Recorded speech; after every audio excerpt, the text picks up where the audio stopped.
గమనించాలి.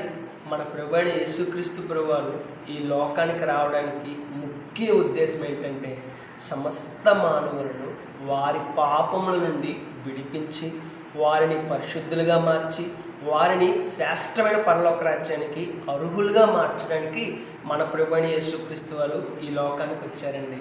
ఈ లోకానికి వచ్చారు, 33.5 సంవత్సరాలు జీవించారు.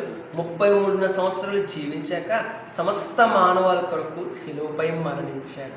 శిలువపై మరణించి సమస్త మానవాళికి రక్షణను తీసుకొచ్చారండి.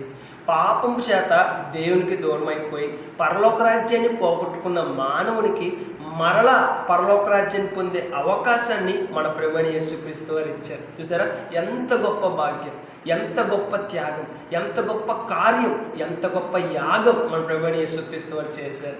చాలామంది వ్యక్తులు యేసుక్రీస్తు ప్రభు వారు చేసిన ఆ బలియాగమును, ఆ శిలువ త్యాగమును, ఆ యొక్క యాగమును గురించి అర్థం చేసుకోక అపార్థం చేసుకుంటూ ఆయనను శత్రువుగా చూస్తూ ఉన్నారు.